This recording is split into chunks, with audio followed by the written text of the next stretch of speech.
muito estranho. É muito estranho. É que a Lava Jato se aproximou perigosamente do Supremo, do Judiciário, do Supremo e do Congresso.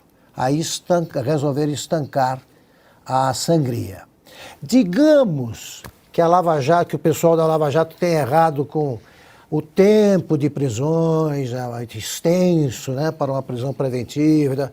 É tudo o que eles estão fazendo agora. Então, quando o ministro Gilmar Mendes diz que quer uma comissão da verdade num revisionismo histórico, eu acho que a gente precisa entender o que foi que mudou. O que aconteceu que mudou a forma como o ministro Gilmar Mendes via a cleptocracia descoberta pela Lava Jato? É isso aí, pessoal. Vamos aqui para mais uma notícia, mais um conteúdo. Vocês viram aí, pessoal, Gilmar Mendes agora é o assunto. Vocês vão ver a polêmica que o camarada criou. Pessoal, vamos aqui com comentários do canal Revista Oeste. Já deixando os créditos aqui ao canal do Revista Oeste na plataforma do YouTube. Pessoal, se não é inscrito, se inscreva no canal, deixe seu like e não se esqueçam também de ativar o sininho de notificação. Só lembrando, pessoal, que ativando o sininho de notificação, assim que postarmos conteúdo relacionado à política, relacionado ao atual governo, chegará diretamente em seu smartphone ou em seu computador. E pessoal, comentem aí de qual cidade vocês estão nos assistindo, que é para a gente saber de onde está vindo a nossa audiência. Agora, sem mais enrolação, bora para o conteúdo. O ministro do Supremo Gilmar Mendes defendeu nesta segunda-feira a criação de uma comissão da verdade para esclarecer supostas irregularidades cometidas durante a Operação Lava Jato. A declaração foi dada ao canal Globo News. Segundo o magistrado, o acordo de leniência firmado pelo Ministério Público Federal com a JF tem, abre aspas, coisas nebulosas por trás, fecha aspas. A multa do acordo foi suspensa em abril do ano passado por Dias Toffoli. Bom, Piotr, amanhã, essa semana, né, a Operação Lava Jato completa 10 anos. O ministro Gilmar Mendes disse nessa entrevista também à Globo News, ele se disse curioso aí sobre as imposições do acordo feito aí com a JF e declarou que esses acordos aí firmados em Brasília são os que têm menos informações até o momento. Palavras do ministro Gilmar Mendes hoje nessa entrevista. Vale só lembrar o que disse o ministro Fachin recentemente, né?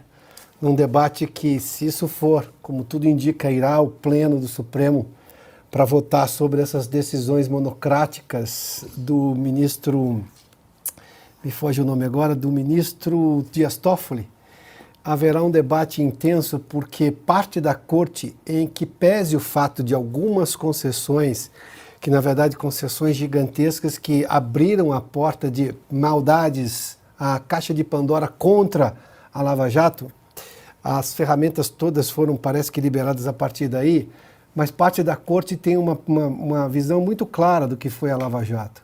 Essas empresas fizeram acordos de leniência de forma tranquila, aberta, sem nenhum pau de arara do lado, nada, não tinha nada de grave nisso, com a assistência de seus advogados.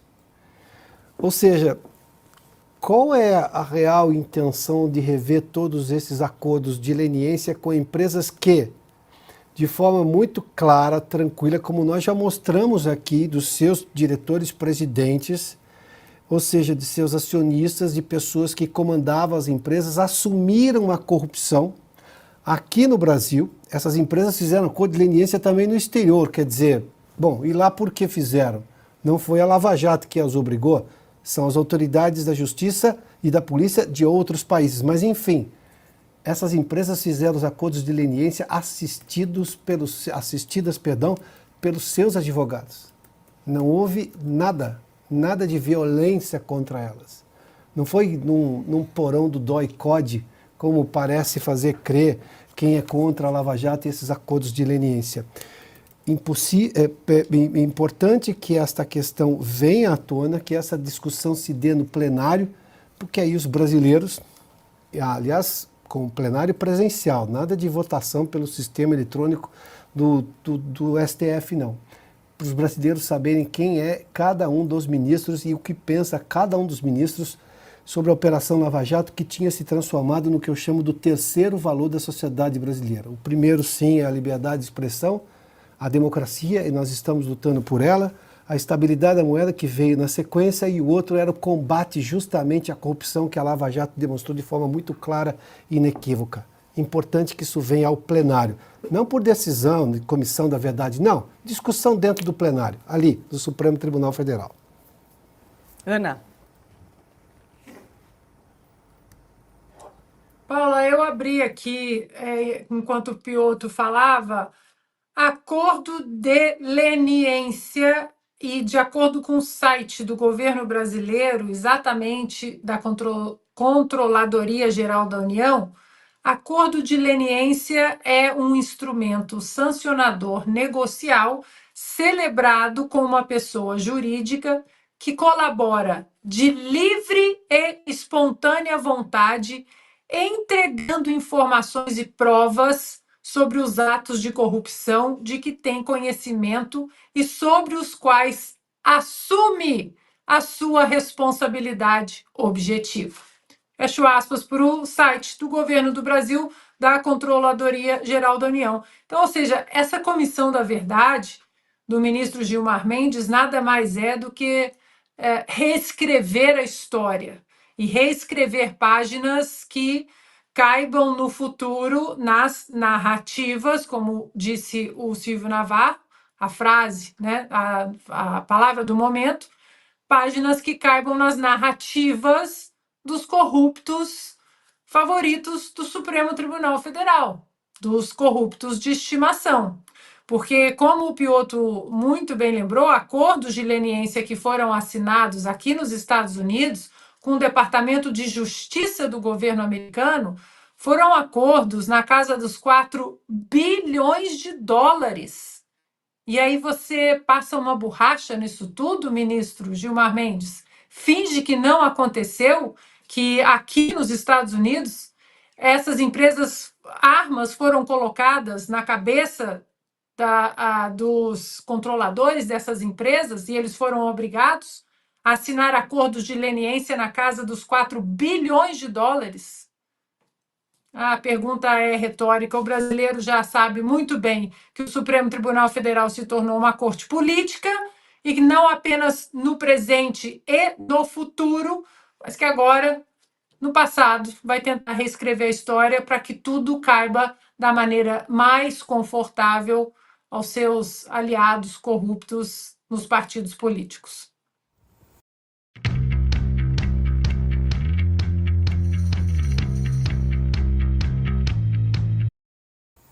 Oi, no Rio de Janeiro, casos da Lava Jato que envolvem o ex-presidente da Câmara, Eduardo Cunha, e o ex-governador Sérgio Cabral podem prescrever na Justiça Eleitoral. Em 2019, os processos e as investigações que corriam na Justiça Federal foram anulados depois do Supremo decidir que crimes como corrupção e lavagem de dinheiro, quando juntar esses dois assuntos, comentamos aí na notícia anterior, o ministro Gilmar Mendes falando na criação aí de uma comissão da verdade para investigar supostas irregularidades na Lava Jato, e agora mais uma derrota aí para a operação, né? O ex-governador Sérgio Cabral e também Eduardo Cunha podem ter os processos aí prescritos por conta aí dessa mudança de competência da Justiça Federal para a Justiça Eleitoral. É o puro suco de Brasil, né, Paula? O Sérgio Cabral, ele é o retrato do corrupto confesso. Nós já trouxemos aqui em vários programas trechos da fala dele, ao então juiz Bretas, no qual ele diz que ele sofria de uma espécie de vício em roubar. Ele é confesso. E agora, condenado a 400 anos de cadeia, ele está na praia, no Rio de Janeiro, ele está numa mansão, ele inclusive ensaia uma volta à política.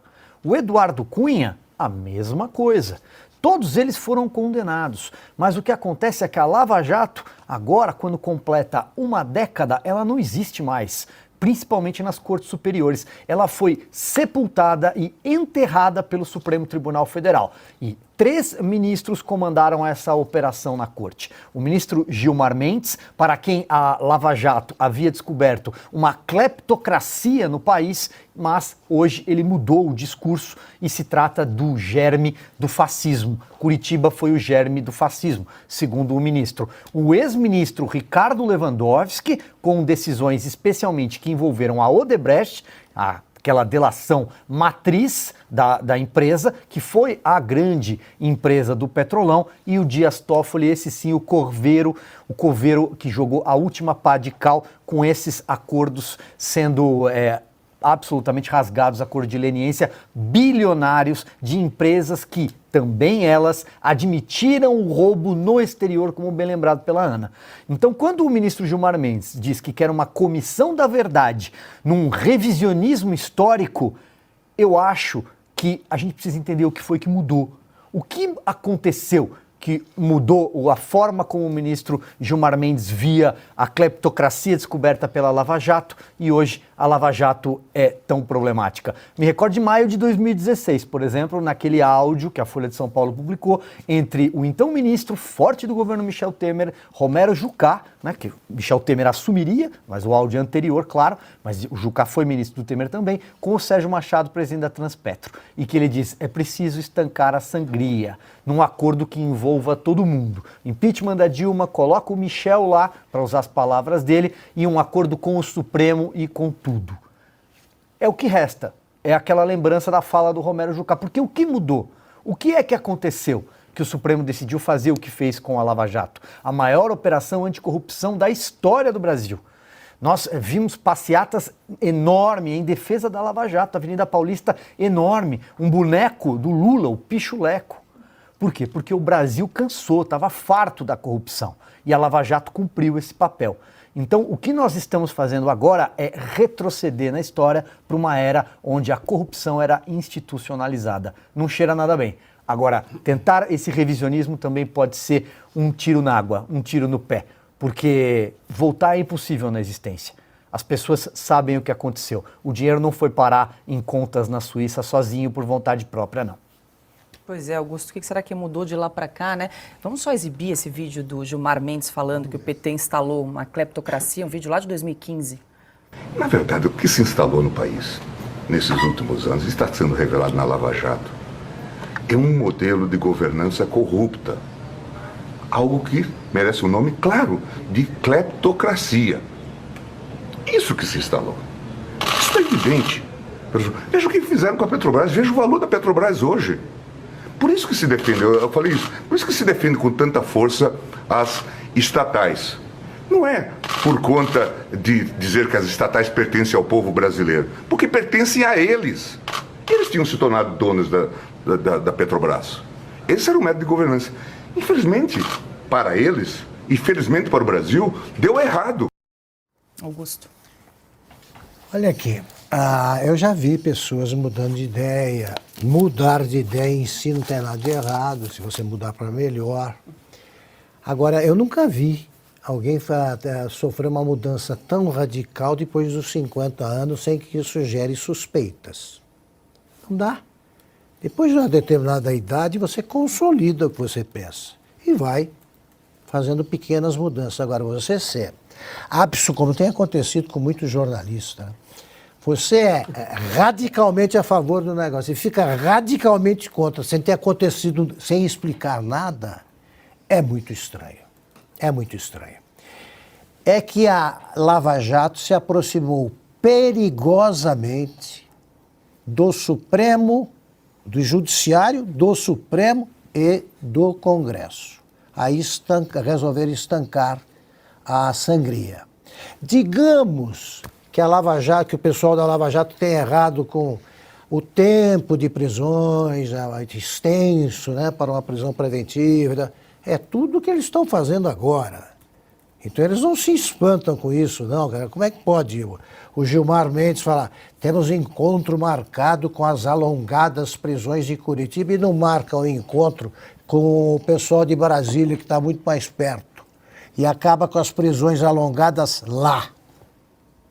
Isso ele vê com naturalidade. Então é o seguinte, o O que disseram os ministros que eram favoráveis e depois mudaram de ideia, são coisas definitivas que eles apresentaram. Número 1, em nenhum lugar do mundo alguém devolveu dinheiro sem ter roubado, meu Deus do céu. O primeiro preso mais conhecido, Pedro Barusco, ele não foi, repito, submetido a pau de arara, espancamento, ele já chegou devolvendo. Isso não acontece, quer dizer, o cinismo, até para o cinismo há limite. Quer dizer, eu chego, alguém me prende, eu já devolvo. Um dia eu não roubei, então alguém está louco. 100 milhões.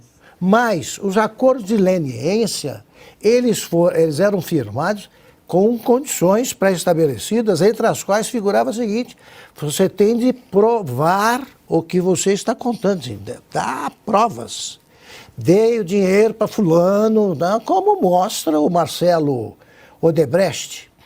E aí vem o Gilmar agora e diz que ficou comovido com o livro do Emílio Odebrecht, porque aquilo é tortura.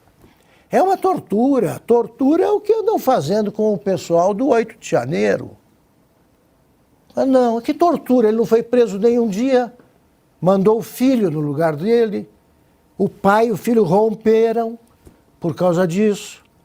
Agora vem com essa de tortura. Ele não sabe o que é. Então, essa mudança súbita de ideias já espanta muito mais alguém que devolve o dinheiro do acordo de leniência para a empresa onde trabalha a mulher dele. Então, eles realmente perderam a vergonha. Porque para isso aí você não precisa procurar prova, né? Isso aí qualquer juiz decente acolheria. Isso aí porque só no Brasil eles montam a comissão da verdade para contar mentira. É isso aí, pessoal, é impressionante. Eles querem limpar totalmente, fazer uma lavagem cerebral nas pessoas. Não adianta querer criar novo sistema, colocar outro nome. Não adianta querer falar para a população que isso não existiu. Chegar num cidadão e falar bem assim, ó, o que você viu há 10 anos atrás não existiu. Já pensou, pessoal? Alguém chega em você e fala bem assim, ó, o que você viu em 2014, aquilo que você viu não existiu. É isso que eles querem colocar, enfiar na cabeça das pessoas, mas ninguém tem amnésia. As pessoas não têm amnésia. O que seria mais bonito da parte deles é deixar, né, já que o Supremo foi lá e colocou a Lava Jato como errada, perseguindo aí todas as pessoas que participaram da Lava Jato, que estavam do outro lado, né? As pessoas que estavam julgando hoje são os bandidos, são os criminosos, né? Então, assim, já que fizeram tudo isso, esquece. Não mexe com isso, não. Não fica tocando nesse assunto porque fica feio. Vai na internet aí, você procura lá vídeos da Lava Jato 2014, da Operação Lava Jato. Você vai ver, cara, tem arquivos na internet, não some, piorou na cabeça das pessoas. Eu lembro de tudo, tudinho. E quem estava noticiando nessa época era a Globo. Tava trazendo tudo em primeira mão. Ninguém tem amnésia. É isso aí, pessoal. Agradeço a vocês pela companhia. Já vou pedindo que se inscrevam no canal, ativem o sininho de notificação. E se puder deixar o seu like, vai nos ajudar muito. Desde já agradeço. Valeu.